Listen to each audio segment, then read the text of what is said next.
به أجمعين أشهد أن لا إله إلا الله وحده لا شريك له وأشهد أن محمدا عبده ورسوله أما بعد. We begin in the name of Allah, the All-Knowing, the All-Wise, and we send peace and blessings upon the final messenger of God, Muhammad sallallahu alayhi wasallam. How's everyone doing tonight? Alhamdulillah. Alhamdulillah, yes? That's like a 4.2 on the Richter scale. We can do better, but we're on shortage of time, so I'm going to let you guys fly, inshallah. No worries. I'm very excited to have this program tonight. For most of you, you've been hearing about this event that we've been trying to do, inshallah, and alhamdulillah, tonight we'll be able to do it. Our platform, our program tonight, again, we can have everybody kind of silence down. I would really appreciate it. This event is also being live streamed, so we want to make sure that the audio is good. Thank you so much. May Allah bless you and reward you all. On behalf of the Islamic Institute of Orange County here in Anaheim, California, I want to thank you all for taking time out on a Friday evening and joining us. I know some of you are coming from far localities, so I know the traffic is not the best here in SoCal, but you did take time out, so I really do appreciate it. For our live streamers, people that are live streaming this from home and probably all around the world, we thank you as well for taking time out and joining us. So having said that, our event for tonight, our topic for tonight is a very interesting topic. It's a very unique topic.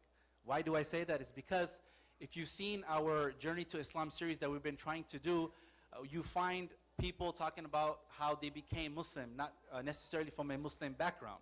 But today we had to kind of switch it up on everyone. That is that we're going to be talking to someone who comes from a Muslim family, took a little detour, took a little different direction, and then by the permission of Allah, came back to Islam. So we have some selected questions that we want to ask our dear guests. And at the end, we're going to have a Q&A session, meaning questions and answers. I'll ask you guys the questions, and you give me the answers. How about that? I'm just kidding. We'll do it the other way around, inshallah. But we want to make sure we have enough time for that. And so for those of you that do want questions, when that time comes, we're going to kind of jump right into it.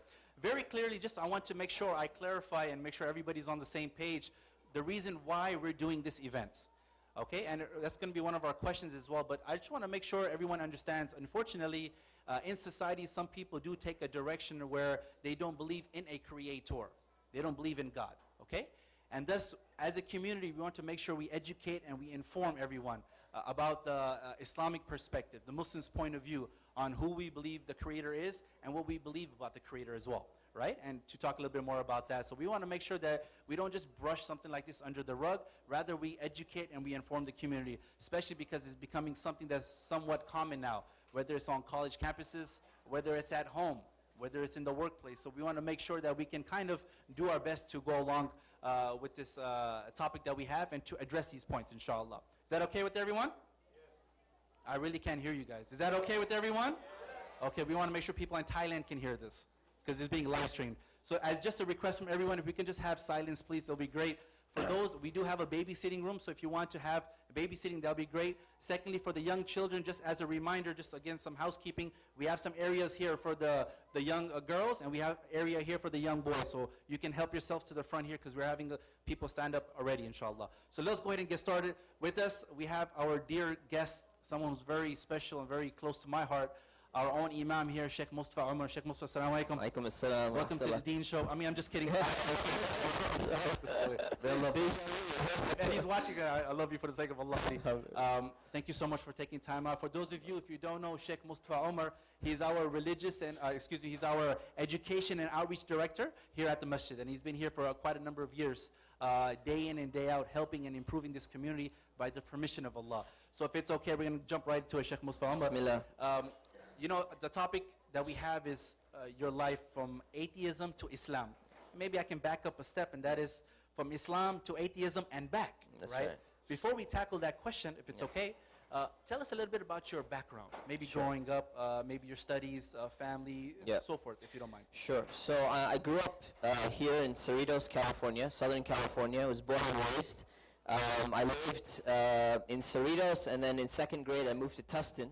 That's where I went to elementary school, I went to middle school, was pretty good student, honors program, all of that stuff, GATE program. And then in high school, I went to Tustin High School. And in Tustin High School, pretty decent student.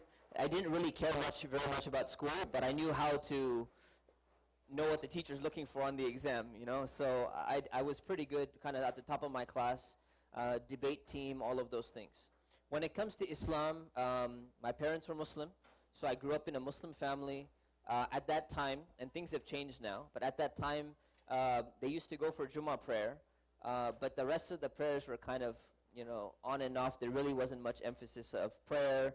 My family, there was no practice of hijab or anything like that. Islamic education for us was Sunday school. So we went to Sunday school in Garden Grove from K through 8. Every Sunday we would be there. That will not disclose your age, because Garden Grove's been around for a long Yeah, time. Garden Grove has been around for a long time. Disclose the age of Shaykh Mustafa. Yeah. But so, I mean, the only thing that I really remember about Garden Grove is we used to, in Ramadan, we used to like play pogs and like other things during Taraweeh time. Away with Yeah, pogs. I know, unfortunately. But we did that, and then I just remember the 5 pillars of Islam. Every year we just learned the 5 pillars of Islam, and that's pretty much all we remembered. So that's pretty much my knowledge of Islam at the time. So basically, would it be correct to say you come from a Islamic background, or maybe we're practicing the basics, just kind of getting in? Would that be somewhat accurate, or not even the basics? Not really. I mean, some of the basics and some not of the basics. Hybrid approach, maybe. Hybrid approach there, So there was like a mix between culture and Islam, and we didn't really know what the difference was, and we didn't really know that much about Islam except belief in one God. That was clear for us. Okay, so you've been in Orange County obviously since Cerritos. You mentioned Yes. Tustin and so forth. Yep. Okay, so I guess this is where I would like to ask the question. Right. In your schooling,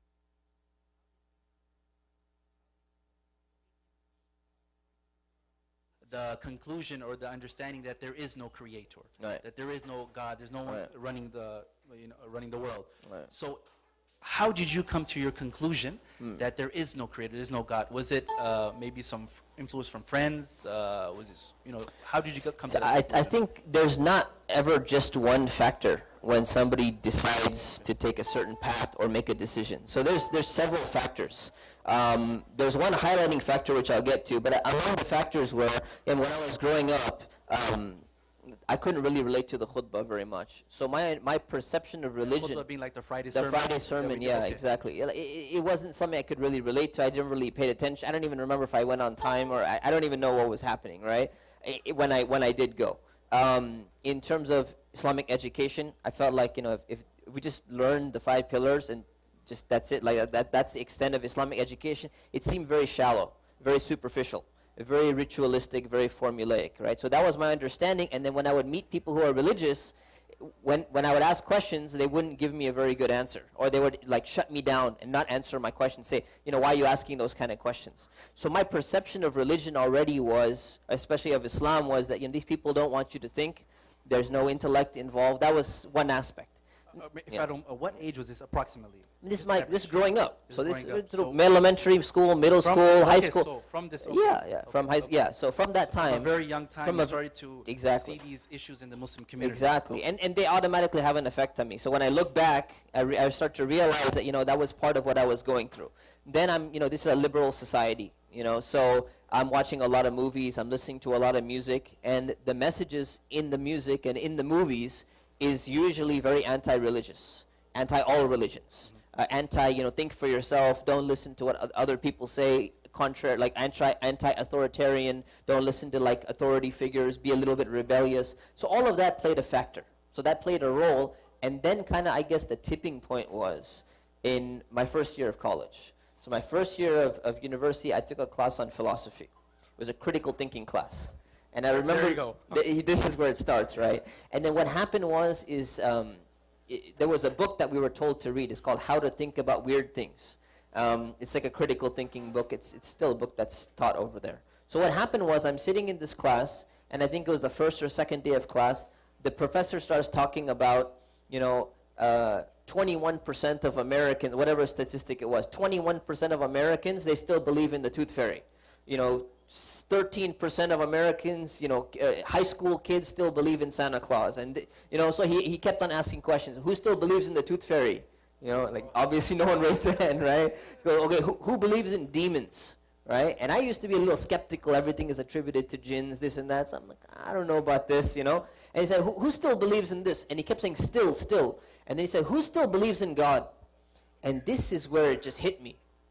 I was the only one to raise my hand, and one other, hardcore, fundamentalist, Christian, kind of like the Bible thumper in a negative sense, guys raised his hand. And this is a guy like I don't want to be associated with, right? No one really likes him. He's got a bad attitude and all that. And the rest of their class, they didn't raise their hand. And for me, this was the biggest shock of my life because I had the presumption that in high school and the vast majority of people in our society, they believe in God. And this kind of just shook me for a while. I'm like, what's going on here? How could the entire class not be believing in this at all? So something is strange. So that's the first time I really started to think, whoa, what's going on here? And then I started to read that book, and from that book I started reading more philosophy. And I said, you know what? Okay, let me go and refute the arguments that this professor is making. Very common, what many Muslims would probably try and do, right? Assuming that I already know my Islam. Assuming that my Islam is good, right? So I can go back and I'm going to go and argue with this professor. I'm going to show him who's boss and everything. So I go to a bookstore, Barnes & Noble, and I pick up a book. I won't tell you the name of the book, but it's basically a whole list of the most, supposedly, the strongest arguments against believing in God. It's like a book on atheism. So I said, I bought the book with the intention of, I'm going to read this, I'm going to prove my professor wrong, right? So I go through it and I start reading it, and I can't answer these things. And I say, SubhanAllah, I didn't say SubhanAllah at that time, but now I'm saying SubhanAllah. I couldn't answer these things. So while I'm going and reading these things, I'm like, man, these are strong arguments for me. I think I'm being balanced, right? Because I think I know Islam. That's the problem with a lot of Muslims. They think they already know Islam. So they said, let me read the other side so that I'm being balanced, I'm not being biased and just following what my parents taught me. So I already know one side, let me go read the other side. The problem with that is that I don't really know this side. I don't really have a foundation, right? The foundation, you're saying, your basics of Islam wasn't quite there. So just for you to refute arguments about atheism was a bit hard. It's very hard because you think you're reading two sides, but you're actually only reading one side. Okay. So how can you even weigh in your mind when you really don't have much knowledge? So that's kind of what happened, and that's how it started. And then, of course, this is my first year university. I'm in the dorms. Finally get away from parental, oversight. You are being live streamed. So I know. My parents are watching, so. It's okay to laugh, even if they're corny jokes, makes us feel good. It's okay. Yes, alhamdulillah. That was a joke as well. You can laugh about that as well. Alhamdulillah. So, so first year, by the way, I grew up with very few Muslim friends. I didn't really hang around with Muslims, so that probably plays a role as well. Most of my friends were non-Muslim. I'm living in the dorm. I have absolutely no Muslim friends in the dorm. I don't hang around with Muslims. I remember two of the brothers from the community, they went to me one time. I think, in fact, one of them, Zohaib Ghani, some people know him. He came to me and he saw me and he looks like, this guy looks like he's Muslim, Why don't you join the Muslim Student Association? I'm like, why would I do that? That was my response at the time. So I just wanted to have nothing to do with Muslims at all. This was my opportunity for freedom. I want to enjoy myself, and that's kind of the state of mind that I was at that point in time. Okay, so you're in so a philosophy class leads to maybe other classes and other books. Yeah. You start to kind of distance yourself from Islam, if you will, right? Now you're on campus, UCI? UC Irvine, yes. UC Irvine, UC okay, so you Irvine, went to computer UC Irvine, science. Yeah. right? Computer science. Yes. Okay. Take us through that. So now you have some freedom from home, right? So different things are coming up on the weekends and so forth. From your philosophy class and the classes that you took, how did you get to the point of? Was there a point where you actually said, you know what, I'm an atheist? I mean, was there a defining point? Yeah. Basically what happened is that I had a lot of friends in my dorm, and most of them were from like a Far East background, China, Taiwan, some Vietnamese, and they don't come from a very religious background. Even their parents, they were more like in the communist movement or something, so they don't even have like a Buddhist background or any type of religious background. So they were all claiming to be atheists at the time. So they're like, we don't believe in God. So I was very close to them, and that's... Sorry, so these are Muslims that No, these aren't Muslims. Non-Muslims, okay. Non-Muslims. I didn't really have Muslim friends. Right, so these are just general people that are not really necessarily believing in it. Exactly. So we used to talk about this, and I would bring some things up at breakfast time or lunch time or something like that. And that's when I said, you know what, there doesn't really seem to me to be any reason why I should continue this way and believe, because these arguments, and these are smart kids, and they don't believe in anything either. It seems like religion is a thing of the past. We shouldn't have to follow what our parents say. And that's pretty much where I just drifted out, and I said, you know what, let me remove whatever shackles that I still had on. I still had, at that point in time, I was still thinking, being a moral person, you still shouldn't party and do these things, and there's still some haram things you still don't want to do, you know. So that's when I said, you know, let me have full freedom at that time, and that's pretty much when I decided, you know what, there's no point of me believing in any of this anymore. So at this point, you didn't believe in God, Allah, the Creator, anything of this Nothing, nature. nothing. Okay. How long was this process from the moment you make? We can get the audio up, the audio level up. 3, please. NPR 3. Thank you. Just a little, you know, technical difficulties. Sorry. You make this choice to say, you know what, you know, I'm cool. I don't believe in a creator anymore. How long did this last, if you don't mind me asking? A year, 2 years, 5 years? So for the straight period, in terms of me not thinking about this issue anymore and just not wanting to deal with it, at least a year. One year. And then what happened was the transition period, which we'll talk about. And it's not like all of a sudden you start believing on the spot. So that's it's a process of searching. So the period where I just stopped searching and said, I don't want to have to deal with this at all, and I don't want to look at anything, I don't want to read anything or anything like that, that was a straight year. So about a year. Yeah. If it's not too personal, I want to ask, how did you feel in that year, honestly? Like, did you feel loneliness? Because, you know, sometimes from the outside we might say, hey, Yeah. everything is good. Yeah. Inside, you know something is wrong. Did you feel that? Did you have your moments where you just wanted to kind of be by yourself, depressed, anxiety? Yeah, I mean, I had my moments. It was a lot of fluctuation. So it felt good, the restrictions. You know, I felt like I had the freedom, but at the same time, life was not, you know, things were not that interesting, right? So when you do something, you're like, okay, that was cool, but it wasn't that amazing, right? So there's really no purpose in life. There's no meaning in life. So that's, you know, thinking there back was on no it. purpose. Like, you know how we know as Muslims our purpose is to worship Right. Allah, the Creator. Right. So you being an atheist at this point, we just rewind some time, Yeah. right?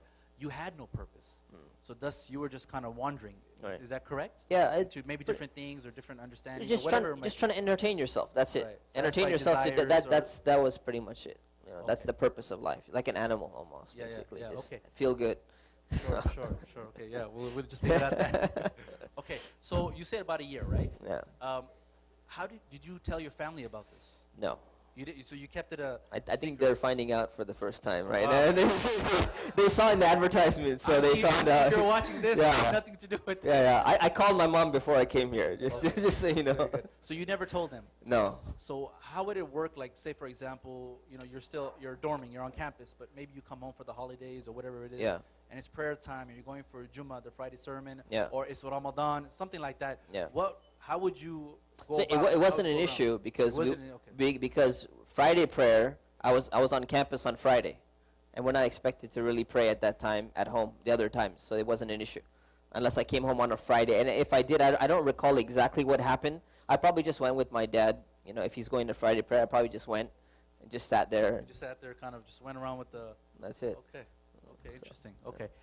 Because our time is a little bit short, we have a lot of questions we want to get to. All right. Let me ask you the next question. And that is that, okay, you're an atheist for maybe a year or so. Okay, you haven't told your family members as of yet. How did Islam come back to you? I don't know if that's how did it Yeah. call? You know, Yeah. was there somebody that talked to you? Was it Mm. like somebody passed you a Quran or something like that, Mm, or mm. you So- saw a sign that said, you know, come back, or Yeah. how did it work? So basically what happened is that, you know, I was hanging around with, you know, some bad friends, and they got me into this idea of street racing at the time. Those people who've seen A like street racer. yeah. Okay. So those people who like seeing Fast and Furious and those type of things, right? So we used to street race. So what ended up happening is we were doing this for quite a while. So I'm finding out a lot of new things about Shaykh Mustafa that I didn't know. Very interesting. Please, go on. Alhamdulillah. Let it out, please. Yes. It's very therapeutic, I think. So yes, alhamdulillah. So I had a brand new car. My parents got me a brand new car at the time, and then it was faster, so I could race even better, you know. So we're going around, and I'm doing the street racing, which I don't recommend at all. It's extremely dangerous, by the way. So I mean, if you make 1 second mistake, someone is crossing the street or something, you just killed somebody, right? So it's a very, very serious thing. It's a very dumb thing to do, really. So I just want to make that very, very clear. Even though it's all cool in the movies and all that, it's a very serious thing. And there were times where, like, you know, you almost hit someone, and you know if you just missed it by half a second, Right. that person would have been dead. You'd be in jail for sure, right, for the rest of your life or whatever. So it's definitely not a good idea, but it's became like a trend at the time. right? Especially at UCI, it was a nickname, University of Civics and Integris, you know, so Oh, wow. souped up, you know. So that's basically what was happening at the time. And so I was doing that for a while, and then I had some money. I was investing in the stock market at the same time. This was like during the tech boom, so there's like a lot of people making a lot of money, right? So I was doing good. I was making some money. I was doing other things. And then what happened is I remember it was a Friday, specifically a Friday, and there was a tafsir class that my mom had invited one of the teachers to come and teach in our house. Tafsir meaning just explanation Explanation of the Quran, some Quran. of the verses. Yes, yes, exactly. So at this point in time, she had started going and attending these Quran classes, so they started becoming a little bit more religious by this time now. And I remember that morning I woke up and I looked at the stock market. The stock that I had invested in completely crashed. It just crashed. It completely crashed. It was a very, very bad day for that stock, you know. And I won't mention it was a tech company, right? So really bad. Okay, so I'm really, really upset that morning.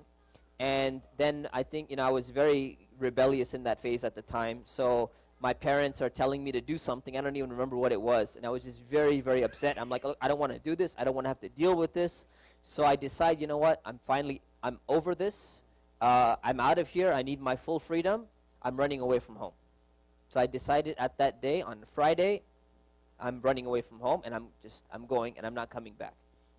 So I run to my car, jump in my car, put all my stuff, got my, you know, whatever cash that I had, my cards and everything, and I'm just really upset. I'm like, I'm out of here. I jump in the car, turn on the thing, I'm ready to go, and then I find out one of the aunties from the Quran class is parked behind me. So I'm even more upset now because I'm stuck, you know, in the driveway. Kind of reminds us of the masjid here, right? Or any masjid. Not our masjid, you know. But.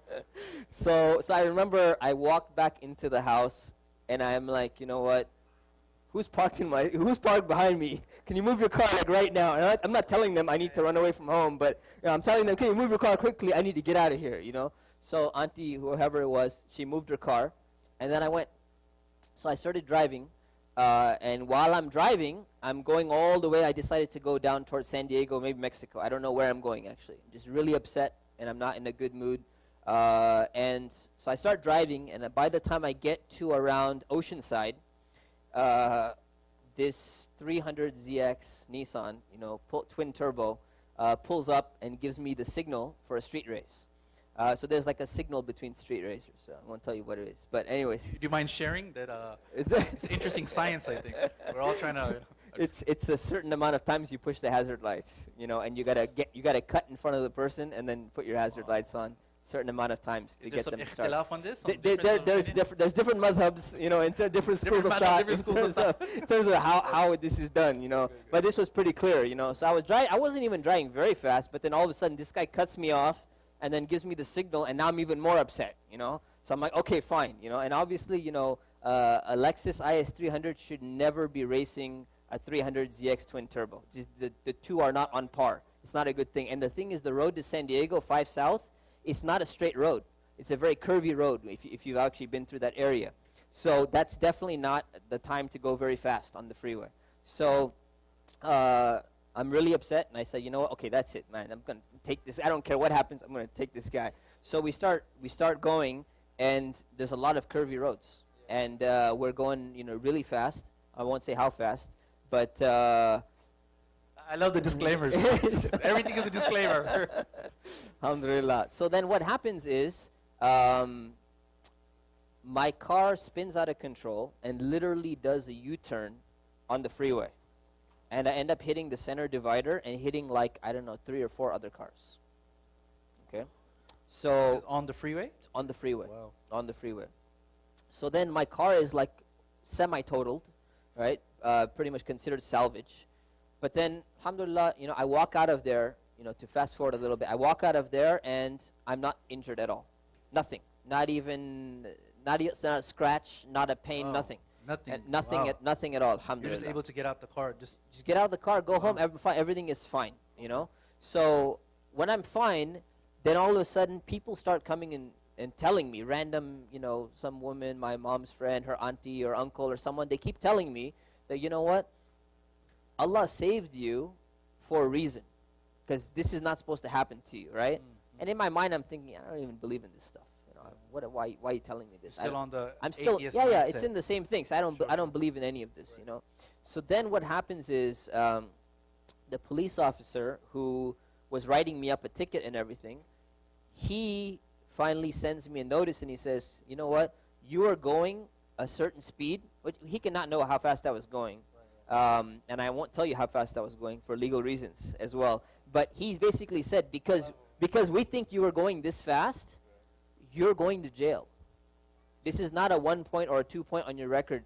This is considered attempted manslaughter because of the speed you're going, so you're going to go to jail, and I'm going to make sure you go to jail. And that's what he told me.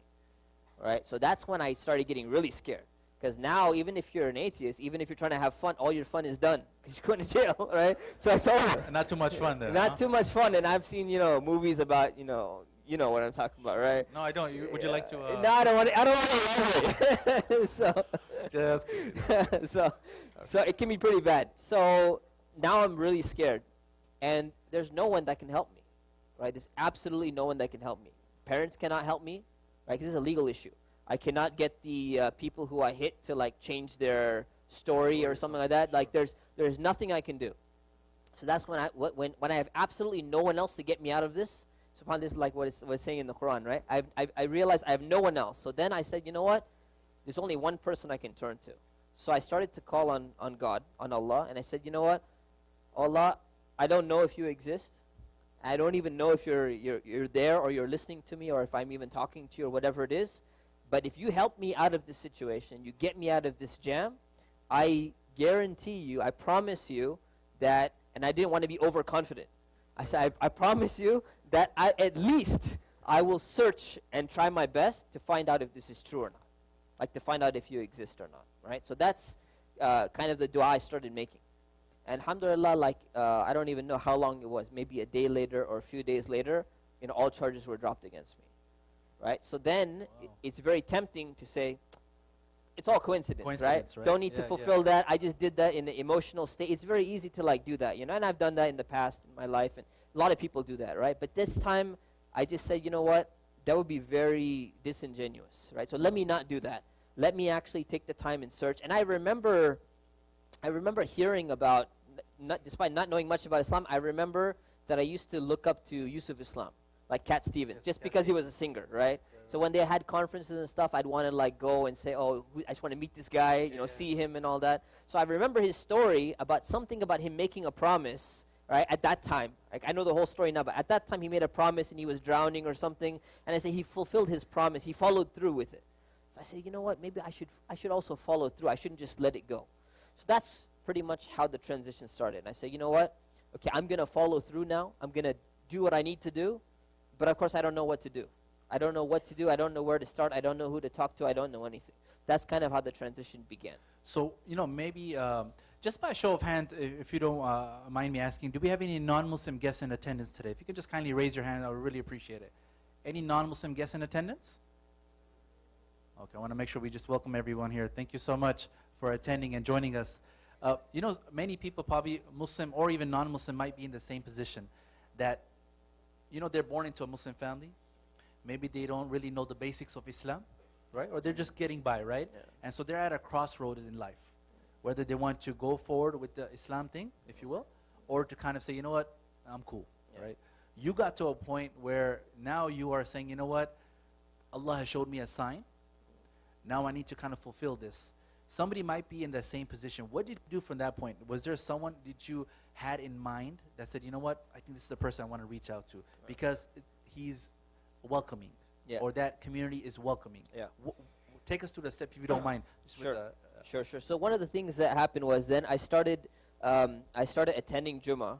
I started going with my father to a place, and we finally started going to a different place. And then I used to listen to the khutbah, and it was, usually the khutbah was not interesting. But this one speaker that I found, this guy was different. Right, so he Shaykh Muhammad Faqih, or it wasn't like him. Shaykh Faqih, I know you're here somewhere. I had to. Alhamdulillah. Shout out for Hajj, inshallah. No. His name is Shu'aib Metar. He's the son of Maulana Metar. So those of you who know him. So I started attending his khutbah, And I'm like, this guy, when he speaks good English, right? And he's got like a South African accent. And he's a pretty intelligent guy. He's got a master's degree in, business or whatever it was. And he used to say some really interesting things. And I'm like, this is not what I'm used to. Like, I used to always feel like most Muslims, or at least Islam, is like anti-intellectual.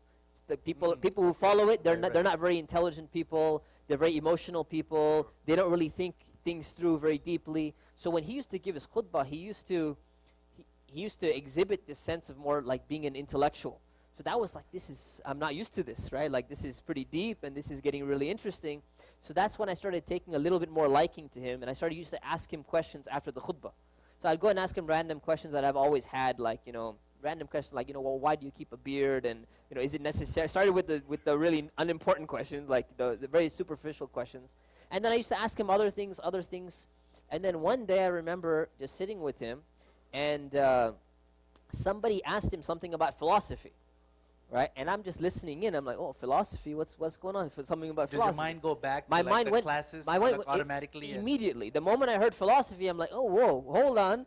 This guy even knows what philosophy is? Like, wow, this is, because we have this idea that like Muslim scholars, this is the way I grew up, that Muslim scholars, they still think the earth is flat, and they still think that, the sun is spinning around the earth, and, those kind of things. All these different ideas we have that they're backwards, because that's what I hear in my community growing up.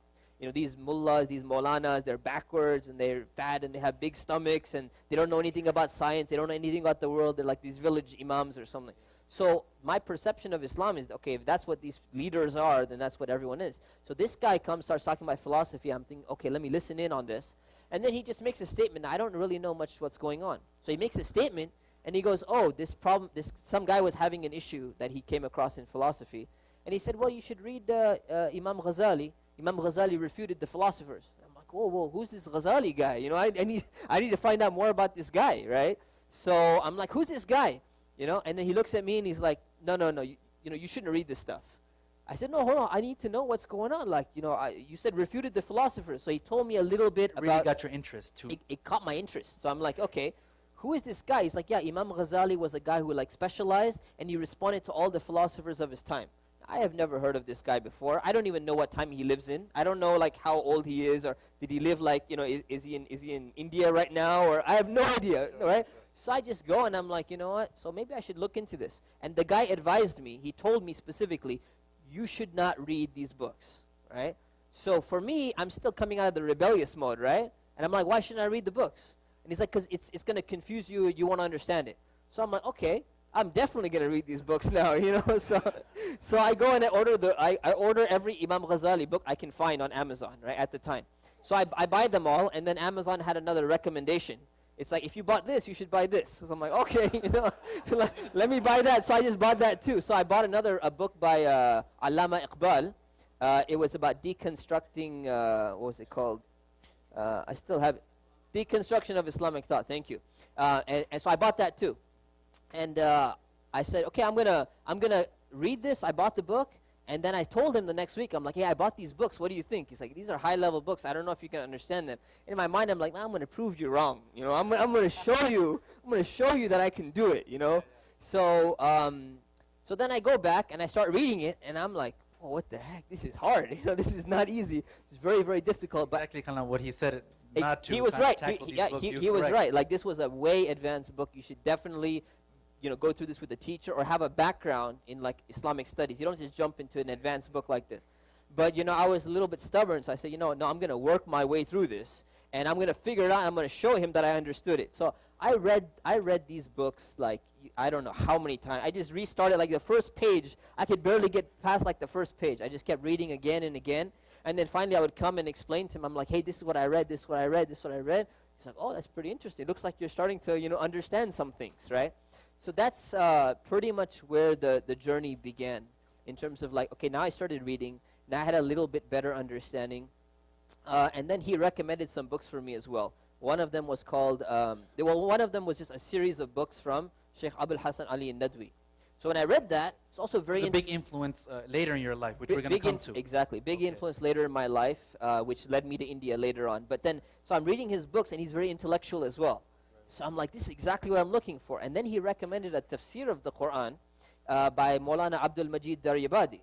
So when I came across that, and I'm looking through it, I'm like, this is perfect, because Maulana Abdul Majid Daryabadi also became an atheist and came back to Islam and became a scholar.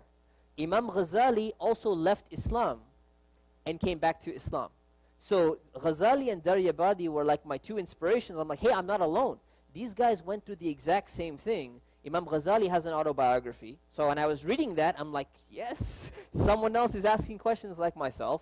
When I'm reading Imam Daryabadi's, a little bit about his background, reading his thing, I'm like, this is my guy, basically. So that really started like a journey for me of reading. And honestly, like prior to this, I don't think I've read, outside of computer science, I don't think I've read a single book in my life. No, I'm not exaggerating that. Like, I've read comic books. I'm sure if I take a survey right now, we might all be in the same... And let me clarify to you, like even in high school, okay, I had excellent grades, all honors classes, GPA is very high, top of my class. But those English books we're supposed to read, I read the Cliff Notes, okay? and I got through, right? So I didn't even read those novels. I don't recall a single book that I've ever read from cover to cover prior to like these books when I started. And this is like, second year of college. Let me stop you there real quick. We have a very important announcement. We have like 3 cars are potentially going to get towed. So if you parked your car in illegal Skechers, you're going to get towed. So they're just telling me right now. Yes, freezing. So I don't know whoever, if you parked in Skechers and you parked in a way that you're not supposed to be parking. Okay, for the sake of time, Shaykh Mustafa, Yes. if it's okay, I wish we, stories like this, I feel a bit guilty in the sense that I'm not able to do full justice on it, because things like this, you can sit down, you can speak for a long period of time, but being that our time is short, I want to make sure we can highlight a few things. Just as a reminder, we have a lot of space up here for the sisters. If anybody's comfortable, they can sit here. For the brothers, we can squeeze in a few people here. We have a lot of people that's out into the prayer hall as well. So try to move in. If there's any seats that we can fill, that'll be great. Please do, inshallah. Okay. So Shaykh Mustafa, very quickly, if you don't mind. So you started to read these books by Imam Ghazali and a few other authors. Where did you make your, obviously you're getting a lot of knowledge, you're getting your foundation maybe through other sources too, going to the Friday sermon, the Jummah. When did you say, you know what, I'm kind of like back to Islam?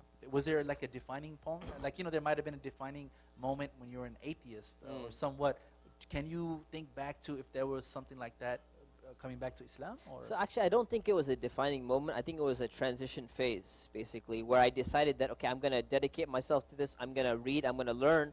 And one of the things Imam Ghazali always emphasized is that you need to practice it in addition to just reading. It's not just an intellectual exercise. You need to do it. You need to live it too. So, and he says you need to taste that experience. So I made a decision, okay, I'm going to do the actions. And I don't remember exactly where that transition mentally was, where, okay, now I'm doing it out of sincerity and not just doing it out of like an experiment type of test type thing. So application, meaning you're applying what you're learning. And Yes. And so this slowly, maybe over a gradual period of, what we said, months, years? Yeah, probably Approximately? at least a year. At least a year of like trying this out, and then pretty much And you're comfortable, then, you're coming right then in being the swing. comfortable in, yeah. So then officially, maybe you were inside, you had, did you, so this is just a personal question, Yeah, did you yeah. like retake the Shahada, or did you, So- Shahada mean the declaration that when Yeah. somebody becomes a Muslim, Right, did you right. feel like you had to redo it because you left, or how did Honestly, you? honestly, I don't recall, because my at this point in time, my knowledge of Islamic law was not that detailed. So I was focusing on these other issues. I didn't really know about, you got to have 2 witnesses when you take the declaration of faith. And that I don't even recall, to be honest with you. Okay. Yeah. But you would say you. But like later on in life, about like maybe at least 1 or 2 years later, after I joined the MSA and then I started giving khutbahs and classes and all that, I remember saying the Shahada several times to myself, like making the declaration of faith because of what had happened in the past, several times again. So you had conviction, you were sincere at this point now. So now you're officially, obviously a Muslim, someone who submits and surrenders to the Creator on the Creator's terms, right? Yes, exactly. So now, there's obviously many people in attendance here, many people probably live streaming it, or they might be watching it down the line. Somebody can say, you know what, hey, I want to kind of be like you, Sheikh, and maybe I want to try out atheism. I want to taste it, because there are some, according to them, that it makes sense. there might be somebody who's a Muslim that's thinking about, hey, you know what, Islam doesn't really make sense, because they might have went through the same things that Shaykh Mustafa went through when he was young, meaning there was no religious scholarship to go to. You will go to the Friday sermon, you have no idea what's going on, things of that nature, right? What would you tell someone, and even some concerned parents, just by a show of hands, how many are parents here that have young children or youth and so forth? Just if you can raise your hands high, please. How many are concerned? How many? Yeah. Okay. I hope the same hands, if not more. Okay. So we have a lot of concerned parents. We have a lot of youth here as well, right? We have a good diversity. What would you say to someone that might be treading down the same path? How would you address that to a concerned parent? They might think, hey, this event, you're advocating for someone to become an atheist. Obviously, we're not. Yeah. Can you just elaborate or shed some light on that? Yeah, what I would say is that, don't fall into that trap that I mentioned before, is that this assumption that I already know my Islam, I already understand my religion, and therefore I need to look at both sides in order to weigh them. Don't assume that you already weighed your own side first, the one that you're growing up with, the one that you're on at the moment, right? So you need to be balanced. So having a foundation in Islam before you go and start investigating these other things is very important. Because otherwise you're like an empty bucket. If you don't really have a proper knowledge of Islam, people can fill it very quickly with something else. So my advice would be that, if you're having this idea, let me try and, look at what these other arguments are. Let me go and, try and see what such and such says.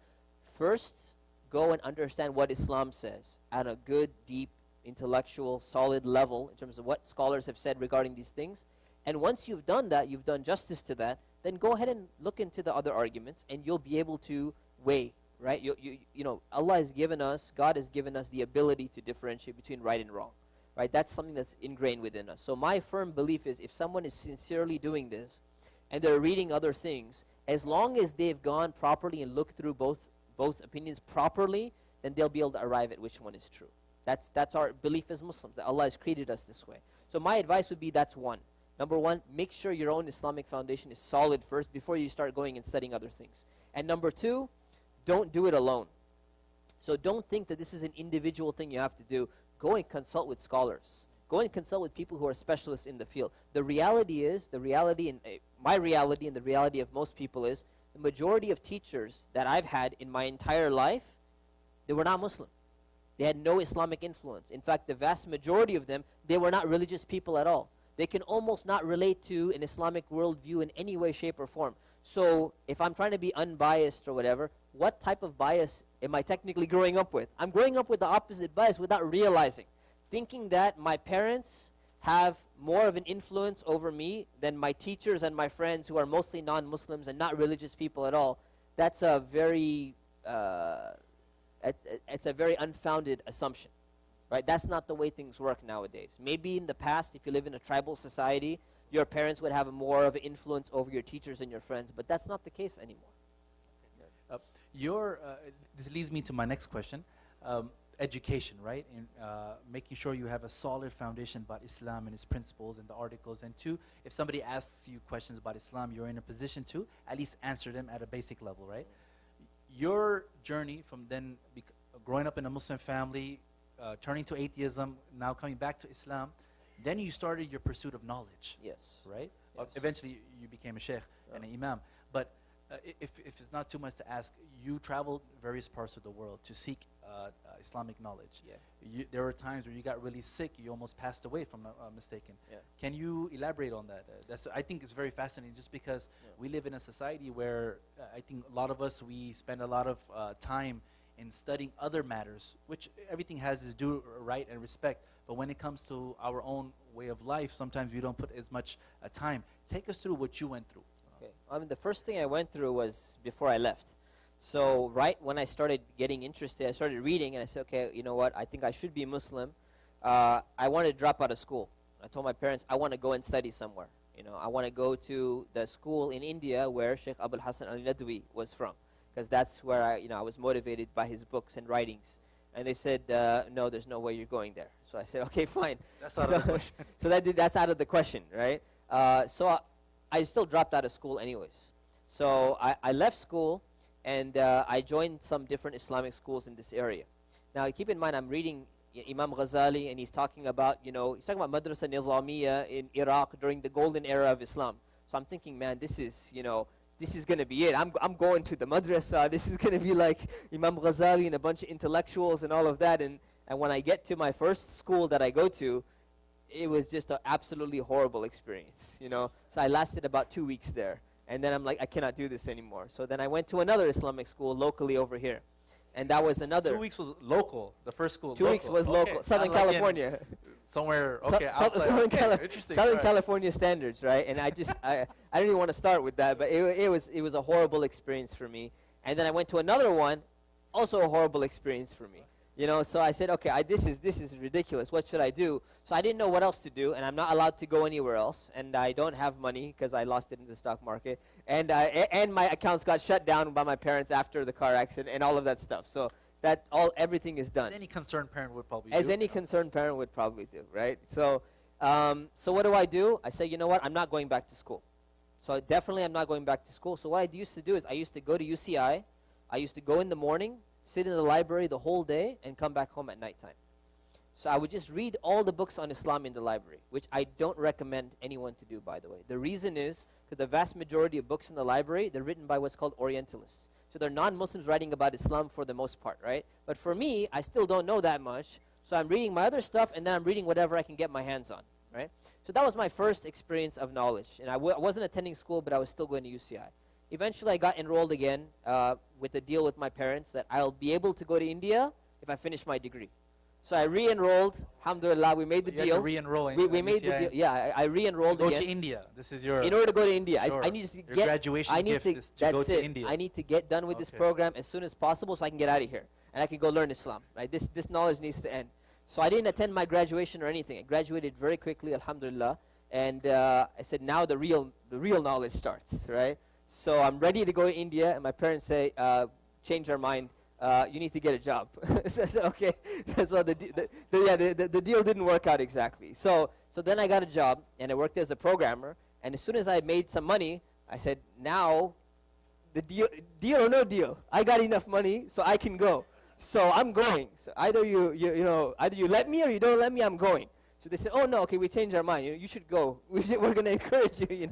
So now they're on board. Alhamdulillah. So I went to India. And when I got to India, the school wasn't what I was expecting.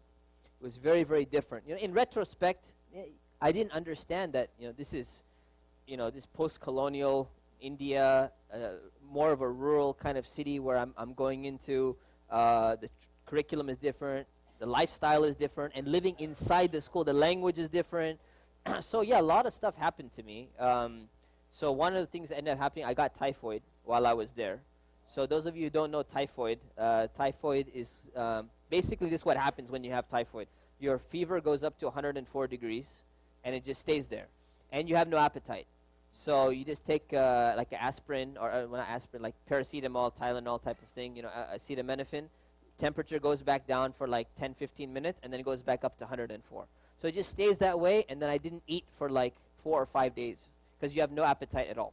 So I literally drank like green tea, I think, for about 4 or 5 days straight, until finally I told one of my friends there, I said, you know what, I've had it now. Just go ahead and just call 911. Just call the hospital. And he's from England, right? So he understands me a little bit better. So he starts laughing at me. He's like, you're American, He's I'm like, yeah, whatever, 911, whatever the number is for the emergency. There's 911 I was waiting for someone to like. No, I'm saying, I realize it's not the number, right? I said, just call the ambulance and just have them come here.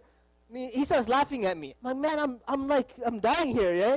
Why are you laughing at me? It's like, you don't realize where you are still, right? This is India. This is Lucknow. You're in the madrasa. There's no ambulance, right? There's no ambulance you can call. They just come and pick you up. So I'm like, what do you mean? What if people are going to die in their room? He's like, they die. And I'm like, subhanAllah, that's it. They just die. He's being really frank. And he's being serious, right? And the guys around me, they're looking at me, and they're like, yeah. I'm like, what do you mean, yeah, man? So, subhanAllah. So, alhamdulillah, we had Apparently you missed that on the syllabus or something. Yeah, I guess I missed that part. Disclaimer that they had. Alhamdulillah. So then there was one of the teachers that studied in England, and he had like a soft spot for like, Western students. Yeah. So he's like, let's help this guy out. So alhamdulillah, he gets his driver to drive me to like a nice hospital, nice according to their standards, right? So I get there, and then my friend told me, he says, you know what, it's not going to be a good hospital experience. I'm like, it's better than dying, right? What am I going to do? So they put me in there, and then they, start just injecting me with a bunch of, glucose and like, fluids and all that stuff. And I stayed in the hospital for like 3-4 days. And then I came out, alhamdulillah, I was okay. Horrible experience, but I came out okay. So then that was done. I said, okay, alhamdulillah, I'm done with that. At least that illness is gone. And shortly after that illness happened, somebody accused me of being an American spy inside the school. Right? So now I'm getting really frustrated. You're getting hit in every direction. I'm hitting everything, now you're right? a spy. Right. So I'm like, I'm almost starting to question. I'm like, Allah, I really went through a lot of struggle, to get to this point, Sure. and then travel all the way here and like leave my job and leave the country, and then I get sick, almost die, and then afterwards now I'm being accused by my brothers, right, who are supposed to be like my fellow students and teachers and stuff, of being a spy, and there's a rumor floating around and this and that, and then some other stuff happened here and there, and then I'm like, that's when I decided, I think it's time to transfer somewhere else, So that's when I basically came back, and I was kind of in depression, and I was thinking, I don't think I'm going to be able to learn. There's nowhere else I'm going to be able to study. So that's when I came back, and I just got another job, and I started working as a programmer again, So, and I'm thinking while I'm sitting there programming, and I'm doing my work, and I had a, pretty good salary and everything. I personally love the 9-to-5, like, cubicle lifestyle. It's very nice, very relaxing. You compare it with being an imam, like, the 7 days a week versus, 5 days a week, it's like a totally different, world. So just thinking about that, I enjoyed my job. I love my job. We were making, like, vehicle tracking devices for cars and also for shoes at that time, So it was cool. Nothing to do with the spy thing. Nothing at that time, nothing to do with the spy. Just clarifying, Just clarifying. You didn't go back into a field or where. None of that stuff, alhamdulillah. So I'm there working, everything is going good, but every single day, like during my break time, I'm on Islamic websites, and I'm listening to Islamic lectures. Or I finish my work early, and my boss would tell me, you work really fast, just sit at work, just sit and just do whatever you want, just surf the internet. We don't care, just stay here physically because you finished everything. Right. So I would go and just listen to Islamic lectures, and I'm just getting frustrated that I can't go and study more. I need to go and, like, what am I doing here? I'm not supposed to be here. So that's when I get the idea that, you know what, I haven't performed Hajj yet. Let me go for Hajj. Okay. So I said, okay, that's it. I have enough money. I should go for Hajj. So I make the intention. I say, I'm going to go for Hajj, and then I'm going to figure out what to do afterwards. And then I said, you know what? If I'm going for Hajj already, I might as well just stay somewhere in that area. So alhamdulillah, my travel agent convinced me. He happened to be Egyptian. He's like, the best place to go is Egypt. So I'm like, okay, alhamdulillah. Go ahead and book me the ticket. Right from Hajj, I go straight to Egypt. So I told my boss, I said, you know what, I'm going for Hajj. First he approved it, and then I said, well, I'm going for Hajj, but I'm not coming back. So he said, okay, that's unfortunate. So I went for Hajj, alhamdulillah, great experience, and then I went to Egypt. Egypt after that. Went straight to Egypt How after long that. did you spend in Egypt? So in Egypt, I stayed a year in Egypt. Okay. Okay? And So you did some time in Egypt. I want to make sure we can get to Yes, the of question. course, of From course. Egypt, then Yeah. you continued your studies. So from India, from you yes, went from then India, I came went, home, went came to home Hajj. back, went to Hajj, went to Egypt. Egypt. From then Egypt, I started searching for another place to go. So I go to Sharjah, I go to Jordan, I tried to go to Syria, but they wouldn't give me a visa. So I tried to go to different schools to look where I should go. I finally end up in France. You ended up in France. In Okay. France. Okay. So from France, you finished your studies there. What did you study in France, if you don't mind me asking? Islamic law and theology. Okay. Sharia. Sharia. And it was in Arabic, correct? It was Or- all in Arabic, yes. All Okay. the studies were in Arabic. And then from there, eventually, you ended up in the UK, if I'm not mistaken. Yeah, right? so or then- did you come back? No, I came back, and then I worked as imam in Culver City, King Fahd Mosque for 6 months. Then I worked in Corona for about 2 Anybody and a half. from LA? Well, make somebody. Okay, just one or two people. Okay, alhamdulillah. Yes, There okay, we yes. go. Okay, we got you. We got a few people. All right, and then Predominantly OC crowd, being that Alhamdulillah. we're in Orange County. I just want to Alhamdulillah. make sure. yeah. And then I went to Corona Masjid. It was about like 2.5 years there or something like that. And that's when I decided, you know what? My journey of knowledge is not fulfilled. I still have a lot of questions, not fundamental questions, Sure. but I still have a lot of questions that I've not finished my search for knowledge. So I should continue that. So you pursued more Islamic knowledge. That's where you ended up in That's when I went to England. England. You spent how long there? Spent another year there. Another year there. Yeah. And then you did like a master's program, or I did a master's program, and then I was doing research privately on the side. Okay. Then you came back, and now you're. Then I came back and I spent 6 months in Phoenix. Wow. Just like in retreat, just studying and writing some books, and like starting this program of Islamic University program that Okay. I had in my mind to like start developing. Let's fast forward now, just on the sake of time. Yes. You get your knowledge, you get your degrees, you get etc. You have knowledge now. You become. We have something called CIU, California Islamic University. Just by a show of hands, how many of you are familiar with CIU, California Islamic University? Okay, good. So at least I would say at least 50% of the crowd, if not. You're now the director, the founder of California Islamic University. Islamic University. Yes. I'm still CIS, right? Yeah. Now, yeah, we can. There's just some requests if we can. If there's some children in the back, just to kind of keep it quiet, I appreciate it. How did this idea come about? Tell us about CIU, if you don't mind. Yeah. Just take us through that, because Okay. it's something that's a very unique program, Yeah. if you will. Yeah, so for me, I wanted to go and learn specifically what I need to know as a Muslim for myself. I didn't want to become an imam ever. Inshallah, if a few more people start becoming imams, I can go into another field, inshallah. But in the meantime, so basically I have this idea that, look, this is what I wanted to learn. These are the challenges that I had to live through in terms of all the difficulties that I faced. And also there's a lot of things that I learned which are very theoretical, and they're really not that practical for myself. Like, this is not what I'm looking for, right? This is what I was not interested in. So I said, you know what, it would be amazing if there was an Islamic program, an Islamic studies program that would basically teach everything that I was looking for, that I wish that I had, without having to travel abroad. Right? So that's what I wish I had. And I wish I could have kept my job and studied Islam on the side. So I'm thinking, you know what if there was a program where you could either do it full time, or you could even do it part-time while you're keeping your job, or going to school at the time, and you can continue and get all this knowledge and have the Islamic answers for what you're looking for. So that's where I came up with the idea. I said, what am I supposed to do after I finish England? I'm going to come back and just become an imam in a mosque again. There's challenges with being an imam, and you're working on one community, but there needs to be something bigger.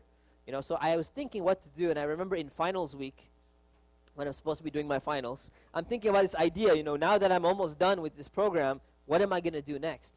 So this idea comes up in my mind, and I consult with some of my friends at the school, and I say, what about like this type of online university where we take I had a lot of imams who actually graduated and were doing the masters with me at the same time. So I asked them, I said, what do you think? Did you benefit from everything that you learned? Do you think some of it could be cut out and some parts could be added and modified and all that to make it more relevant to like a Western context? And they're like, absolutely. We went through the same thing.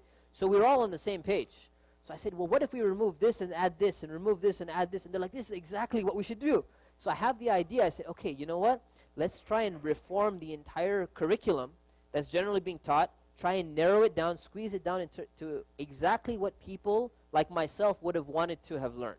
Based upon all this, like, the average program for like becoming a sheikh or imam is like 6 to 8 years, right? So what if you can squeeze that down into however much you can squeeze it down to, offer like a 1-year potential program or a 2-year program or something along those lines? That's pretty much what I did with CIU. That was the goal, that was the vision. We're still, always revising the curriculum, trying to make it up to that level. But that's pretty much the idea behind it. Something where if someone wanted to do the same thing like myself, they don't have to go to foreign place. They don't have to go through, illnesses. They don't have to, get the whole accusation of being a spy and, traveling from one country to another. Sure. Not everyone has the luxury to do that. And at the time, I wasn't married either. A lot of married people, they ask me, how... can I go to India too? I'm like, not that cool. Especially if you're married and you have kids, that's not going to happen, So there's got to be other alternatives. Yeah. So CIU, it's on a quarter-based system, Yes. right? You offer various classes and different ways, different methods of these classes. For the community, for those that don't know, or for those of us that do know, as a reminder, the new quarter is coming up. Take us through some of the classes that you're offering. Yes. And maybe some of the ways that maybe they can take part or Sure. so forth. So the next quarter starts on Monday. Like in This a few coming days. Monday, yes. Okay. This coming Monday, yes, right? So 2 days away. Some of the classes we're offering this quarter, every quarter differs. We have 22 classes. Classes we're offering 22. 22. Wow. 22 classes. Subhanallah. Yeah, alhamdulillah. So one of the classes, and I think one of the most important classes for someone who is like in my position, is the class on beliefs. So basically, this beliefs one class which starts on Monday, and we have the textbook outside and everything. This class basically talks about, how do we know things? It's a little bit of philosophy mixed with theology. How do we know things? How do we know God exists? How do we respond to classical atheist arguments? How do we respond to the new atheist arguments, Richard Dawkins and Sam Harris and all these guys? It talks about common questions that people ask about, well, if God knows everything, if God has already decreed everything, then what's the point of doing anything? And if God knows everything, then has He forced you to do that? Do you have free will and all that stuff? Right, People have all these questions. Why is there evil in the world? And does that mean that God is not all merciful or all good? And all of these things get addressed in this a class like this. So that's beliefs one. Another class that we have coming up is spirituality. It's basically purification of the heart. And like I talked about, that rebellious phase and anger and all that. We talk about anger and its effects on you and how to control your anger. We talk about pride and arrogance. It's a really big problem, especially for people who are street racing and all that. Sure. This is class for any street racers out there. yeah. So any all of these kind of spiritual problems that people have, spiritual psychology, their psycho-spiritual problems. These need to be addressed, and they're very important. So we have a spirituality class coming up as well. And then we have Islamic Law 2, which is basically, we covered Islamic Law 1, which is prayer and fasting and all that stuff. This class is going to cover marriage, divorce, economic transactions, what is interest, investing in the stock market, all of those type of things, even like, political matters in Islam and all that. And this is all done in the English language, or do you do it in Arabic? This or? is all done in the English language. All okay. And we have 3 Arabic classes, but everything else outside of that is all done in the English language. So if somebody has not as of yet, let's say from the community here, or somebody who's watching a live stream, wants to take one of these classes, they'll register. It'll be in the English language. Exactly. Do you have like a quizzes or how Oh, do you go about? Yeah. Well, I mean, I assume it's on a professional level. Yes. So very academic standards. We have a test every week, so there's an exam every single week. We have short essays to write as well. We have a midterm and we have a final exam for most classes. Some classes have only a final exam. Right. So it's a very serious program in the sense of it's like if you take it, you have to treat it like a university. Of course. Like you would treat any other community college or any university class. And right? you can take it in person and you can live stream it. Is that Yeah, correct? you could take it online. Even if you can't make the live stream, you can do it. The course is recorded, so you could do it afterwards. You could do it after the fact. So let's say you work at night and you're not able to attend the night class. You can wake up in the morning and watch the video in the morning and still do the class. Okay, good. Just as a maybe as a point to note, we have California Islamic University here with us today. As you know, it's an initiative from IIOC, so it's part of IIOC. If you guys are familiar with our new extension building that we have down the road, less than a mile away, which houses many different activities that we do here at the masjid as an extension, but the primary means is for the Cal Islamic University. So we have a table outside. They're actually registering people today on site. So if you're interested, and something I highly recommend, and I think Shaykh Mustafa would also agree with that, well, no matter what age you are, it's always good to either refresh to get Islamic knowledge, or if you never kind of found an outlet where you can get Islamic knowledge in the English language, this would be your opportunity to do so. So that table will be outside. They also have some books for sale and so forth, right? So just make sure you do that. At the same time, IIOC also has a Dawah department. So for those of you, if you're interested in that, we also have a table outside which you can sign up and you can help and assist as well. Shaykh Mustafa, our time is coming down. We're going to have Q&A starting in a few minutes, so let me just get that out there first. For those of you, if you have any questions, we're going to have a single file line. Everybody please listen to what I'm saying. We're going to have Brother Fuad here with the mic. Just kind of queue up right here. Ask your questions. Please keep your questions or your advice or your suggestions, whatever you want to call it, please keep it under 10 to 15 seconds. If it's more than that, then you should be up here and I should be interviewing you. Right? So do me a favor, if you have questions, you can start your lineup right now because we only have a few minutes left, right? Shaykh Mustafa, really quickly, for those that might be looking into atheism, give us an argument or two against atheism. We have the beliefs class, right? What argument would you bring to say, you know what, this just doesn't even make sense, and these are some of the reasons why I'll provide one or two reasons. Right. So one of them, it's getting kind of noisy in here. So. If everyone can kind of do your best to keep it down while you guys are queuing up, I would really appreciate it. Yeah, please, the musalla is also overflow, so please don't block the doors either. So just try, you do your best not to block any entrances or exits. So Yeah. So two things. The first one is this I think what a former atheist professor Anthony Flew, he said. Yeah. So is that better? Yeah. So what former atheist professor Anthony Flew, he wrote a book called The Presumption of Atheism, which is basically like this, a common argument that, you know what, the burden of proof is on the person who believes in God. So they need to prove that God exists. And if they don't have a proof and they don't have a clear answer, then the default is that you don't believe in God. And this is a false argument. The reason why it's false is because the easiest and the strongest way to believe in God is to look around at creation, is to see design in the entire world. The world exists. Almost everyone believes that the world exists. We witness it, we see it, right? To see the complexity around the world, the complexity in our body, the complexity in, you know, the entire universe and how everything's in a specific proportion, that calls out for an explanation. And the explanation is either this is all a random chance formation, or the explanation is it was designed by a designer who actually has an intelligence, a superior intelligence, what's called intelligent design. So this idea that the burden of proof is always on the one who's trying to prove it, and you know what, atheists don't need to give any argument or response like that, that's a very weak argument. It's a wrong argument because of the fact that there is a reality out there. And what's really interesting, this guy named Anthony Flew, he was one of the world's most notorious atheists for 50 years. And he wrote this book. And he, near the end of his life, about a few years back, he changed his mind. And he said, I was completely wrong, and he wrote a whole refutation against his own book, saying that this was a wrong argument, this was a mistake, right? So it's really important. So that's one. The second argument is that this idea that everything can be attributed to chance, right? If you just look at you take a human cell, look at what a human cell is made up of. You look at how many different molecules, how many different parts there are, and the complexity even within a human cell. To say that formed by itself, let's assume that wherever matter came from, that matter organized itself to come to that, you do the probability calculations and you find out it is like almost impossible. So when someone's believing in that, saying, you know what, I think it all randomly formed by itself, we can say that they're believing in something that's like has a probability of being correct, like 0.0000001%. Now, is that more likely to, make someone believe, say, yeah, I'm going to go with that one, that seems more likely to me, or something that's 99.9999999%, right? I think these two arguments are good for now. I appreciate that. Thank you so much. Let's take this time now for Q&A, if it's okay. So go ahead and state your question. Brother Amin, you're first, so go ahead and please ask your question. Assalamu alaikum. Real quick, what practical advice do you have for parents with young children to help guide them so that they don't, fall down that type of route? Thank you. So there's a lot of advice. That's a very loaded question, but it's a great question.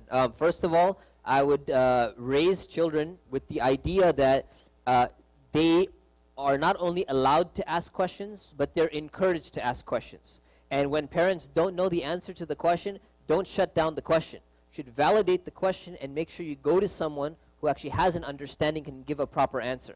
I think that's one thing to do. The second thing to do is parents need to demonstrate their Islam in practice. So you can just talk about Islam and how beautiful Islam is, but if your kids don't see Islam being manifested in your behavior, then it's going to seem very hypocritical. So I would say live Islam in your life, and that's going to play a very important role in how it's going to affect your kids as well. Thank you so much. Our next guest, if you can, Ms. Pam. Hi. I'm a Christian, and I just had a question. I've been studying about Islam somewhat, and I have run across, both in the Quran and in the Hadiths, some sections where Muhammad said that he did not know what Allah would do with him. So my question is, I don't understand how Muslims have assurance of salvation if Muhammad wasn't even sure. Can you help me with that? Sure. So the idea of assurance of salvation, I know this is very important for many Christians. I usually get this comment a lot. The idea is, in Islam, we're taught to be humble, in the sense that, when we know that God judges criteria by if we believe and do good deeds, we hope, inshallah, God willing, that we're going to enter paradise. But we're supposed to be humble and say, you know what, are my deeds really good deeds? Is my intention really correct? So these type of statements that you find, it's just about a sense of humility. We don't like to say, yeah, I'm going to paradise for sure because I'm a true believer. There's a sense of humility that Islam teaches, and that's kind of what those statements were hinting at. Well, we know what the criteria of God is, and we know that God will not violate what He tells us. He's going to keep His promise, right? So the weakness of assurance, we're attributing weakness to ourselves, and that's part of being humble, rather than saying, I know God has to let me into paradise because I did everything right. That's not the characteristic of a believer in Islam. Our next question, we can take our next question here. Thank you, Shaykh Mustafa. Please forgive me, I have a very difficult question. I'm trying to find the truth. I read in Al-Baqarah 256 that there is no compulsion in religion. But when I read the seerah, I see things like after the Battle of the Trenches, the Abu Qurayza tribe had 800 of their men executed and they were defenseless. Can you explain how we can reconcile verses like 256 with the seerah? Sure. You also have a Christian background, my friend? Yes. Okay. Sure. So verse 256 means that you don't force religion, you don't force Islam on somebody else. So that's quite clear, and you don't really find many instances of that happening throughout Islamic history, definitely not in the lifetime of the Prophet Muhammad. The incident you're referring to about the Banu Qurayza, which basically what happened was, in a nutshell, is that the Quraysh tribe actually attacked and tried to eliminate the entire Muslim community. They almost killed off every single Muslim on the face of the earth. And what happened was this Jewish tribe, they actually sold out the Muslims and allied with them and actually joined them and allowed them to be attacked when they almost got killed. So they had a treaty with the Muslims and they broke that treaty and actually betrayed the Muslims. So whatever happened to them, it was not Muslims trying to enforce religion upon them. There was no offer, there's no connection between the verse that you mentioned and the incident. Because they didn't go to them and say, you know what, you need to accept Islam and that's why we're going to kill you or we're going to fight you or something like that. What really happened was that there was a treaty between them, they violated the treaty, and that's where the incident took place. Okay. Thank you so much. Next question, yes. Hi. I know it says in multiple places in the Quran that in order to be a true believer, you have to accept all of Muhammad's rulings. Is that correct? Muhammad's rulings? Like his, whatever his decision he makes, you have to follow all the decisions he makes? Yeah, somewhat, yeah, basically. Okay, because I heard in the hadith in Sahih Bukhari 84:57, it says that in the words of Allah, Allah's apostle, whoever changes his Islamic religion, then kill him. So if that's what Muhammad ruled, then what would you think about that? Do you agree with him? So it didn't actually say that. It didn't say changes his Islamic religion. So it says changes his deen. So it changes his religion. Now, the thing is, it's important to see this in context. So the context is this is a political statement. A political statement means this is a decision that he's making in a political context of how to keep society in a specific case. If you look at what Muslim scholars said about this statement, did they say that this has to be applied in every single community? Absolutely not. They never said that. If you take one scholar, for example, Shaykh al-Islam Ibn Taymiyyah, very important figure in Islamic intellectual thought. He said that, you know what, there is no specific prescribed penalty when it comes to this idea of somebody changing their religion or apostasy. If you look at Imam Qarafi, a Maliki scholar from Egypt, he wrote a book called Al-Furuq. Al-Furuq basically means that there are some statements of the Prophet that are made in a political context, in his circumstances, and there are some statements which are made in a purely religious context.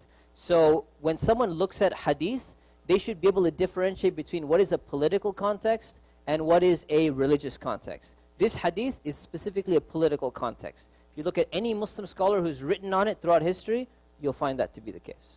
Can I ask Okay. what does a We have political to context mean? take the next question if you don't mind. Just want to make sure everyone gets there. Hi, and I was kind of like coming along the same line. I found your testimony kind of interesting in a sense that you apostatize from Islam, which as you were talking, I was looking it up here, and I just like the young lady before, I was looking up Sahih al-Bukhari. I've taken your suggestion too. I own Sahih al-Bukhari, Sahih Muslim, Tafsirs, Ibn Kathir, Ibn Abbas, the two Jalals, etc. I've read your religion just like you suggest, and that's what I do. Great. You have some commentaries on So Bukhari? so I've read, so anyway, as you were talking, I thought, wow, you apostatized from Islam. So do you have any commentaries on So Bukhari? the I'm just comment is wondering. this, according to Sahih al-Bukhari, and it Okay. says Allah's Guess messenger not. said that you should be killed. I said, okay, I heard your answer to that. Right. So my So you didn't like my answer, or? no, your answer's fine. Okay. So just the follow-up to So that what's is your question? you seem to like Imam Ghazali. What was his thoughts on apostates? Imam Ghazali's thoughts on apostasy? Yeah. Would he be in harmony or not with I haven't. Bukhari? I haven't read his specific statement on this, but have you? No, truly, I haven't. Oh, okay, okay. Yeah, I haven't come across his statement, but I would assume that it's not much different than what the other scholars have said.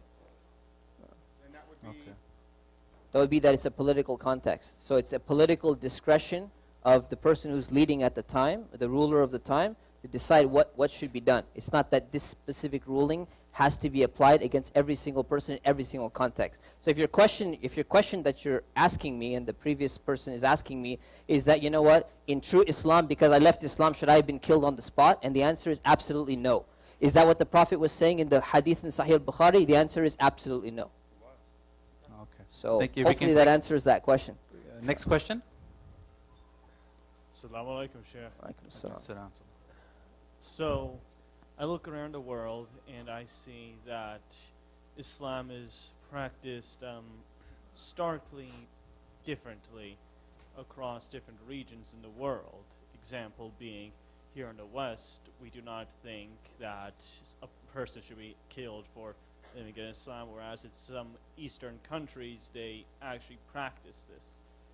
I just want to know, why is it that Islam is applied so differently in different regions in the world, like the Philippines, Saudi Arabia, Pakistan, India, Turkey, the United States? Why? Okay, so the answer is because there are some aspects of Islam which are not entirely clear-cut, and Allah allowed them to be open to certain interpretations. So basically what happens is, because every people have their own intellect, every group of people, even within the same culture, there will be some different opinions in terms of their understanding of what these texts were really trying to say, and what God was really trying to say, or what the Prophet, peace be upon him, was really trying to say. So this is something that happened even during the generation of the companions, and it's something that happened after the companions. So you'll find maybe more homogeneity within one specific culture or one specific country, because people maybe think a little bit more congruently in that context. So that may be the reason why. Okay. We'll take the next question. Brother Imtiaz. So Shaykh, Assalamu alaikum. While you're going through the phase where you're exploring atheism, Focus. did it ever occur to you that the majority of the Americans that practice Christianity here, would that be the way of life? Did that thought cross your mind? And if it didn't cross your mind, or you strike that off, what were the reasons, or for our friends here, or the Christian friends who came here, what would you say, why that was not a natural appeal for you? Okay, so that's a good question. So, so the one thing I do remember growing up with minimal Islamic education is I remember Ahmad Didat, right? So most of you know of Ahmad Didat. So I remember his videos, and I remember watching a little bit, and you know, Muslims get very excited when they watch it because he's a great speaker, you know. So I remember some of the things he was saying, and after just watching those videos, the idea of the Trinity turned me off very much. It never made sense to me. So two things really never made sense to me when I was searching for different religions and I was looking into different things. The idea of the Trinity never made sense to me, and I don't think I could reconcile that. So that wasn't very appealing to me. The idea of Judaism was not very appealing to me because I didn't have that blood in me, and there's something special about, you know, those people because of their lineage. And then the third thing was like idol worship, like, you know, Hinduism or fire worship or those type of things. It didn't appeal to me either because it just didn't seem to make much sense to me. So I didn't give those religions too much investigation, although I looked into them a little bit, but they weren't really on my radar, and that's kind of the reason. This idea of, you know, religion should be something that is, if not entirely rational. It's something that should make sense and shouldn't be like logically contradictory. And that's always a principle that I had. So it should make sense. And if it's not going to make sense and it's going to be self-contradictory, it's going to be something against my understanding, then it doesn't. Then you could just believe in anything. Why you could believe in the tooth fairy? You could believe in Santa Claus, like the professor was saying. So that's kind of where I was coming from in that sense. Yeah, I mean, yeah. The question just, my question was as well, if it's okay. You mentioned like the Trinity, and why it didn't appeal to you. Maybe God becoming a man and taking on human characteristics. How something all-knowing can be limited at the same time. Like, why would that not be a conclusion that you came with? Right. It seemed contradictory. The idea of having three persons within one person, but then they're not the same thing. So it seemed like it was a lot of semantics and different definitions coming out. And the idea of God becoming into a man in the man form that removes his quality of being God. Right, so that's something that it could not be reconciled. And I talked to quite a few people, and they had issues with it as well. So, due to the sake of time, we have a few minutes left. We'll take one last question. You have a Sure. Okay. Assalamu alaikum. I just wanted to build on an earlier answer that you provided. The question was, why is Islam practiced differently in different parts of the world? And you provided an answer that it's maybe different interpretations, cultural impact, homogeneity of interpretation, and so on. So what's the right Islam then versus the wrong? Is there like a right and wrong, or is what ISIS is doing right? Is like what American Islam right? Like, what's the right way, and is there a right or wrong, or is it all just subject to interpretation? Right. So, what ISIS is doing is definitely not right. Let me clarify that one. So yeah, there is a right and there is a wrong, and I'm glad you asked this question. So the thing is that this kind of goes back to what Pam was saying initially in her question, is that, how do you know what you're doing, and how does God know what you're doing? At the end of the day, God is going to judge, right? But when you're going through a text, or you're trying to read what the Quran is really trying to say, or what the Prophet, peace be upon him, was really trying to say, there are interpretations which can be valid and legitimate because the text carries that. And then there are those other interpretations which are completely off. They don't fit within that category. So some people have come across and said, in the Quran, there's a story where Moses threw his staff and it became a snake. So someone gave a commentary and said, well, it wasn't really a staff. The staff refers to anger. And Moses, he used to get angry. So when he threw his staff, he threw his anger, it became a snake because his anger was like a snake. Like, there's no basis for, this type of interpretation. And some people give these interpretations. So there is like a circle of acceptability in terms of differences of opinions which are valid, which God is going to accept from us. And then there's some things which are outside the circle. So we try our best to arrive at something which is a valid understanding of that verse, knowing that at the end of the day, God is going to decide whether we're right or wrong. But there is a sense of getting as close to the truth as we can as our limited nature as human beings. So hopefully that answers the question a little bit. May Allah bless you all. May Allah reward you all. Thank you so much for being patient with us. I know this was a long program, but just basing it on everyone that came out and stayed with us, this was a great attendance and great showcase for everyone to come out. Shaykh Mustafa, thank you so much for joining us. We really appreciate it. We know you're very busy, and for you to take time out and join us here, I really appreciate it. Momentarily, I'll ask Shaykh Mustafa to do a closing dua if it's okay.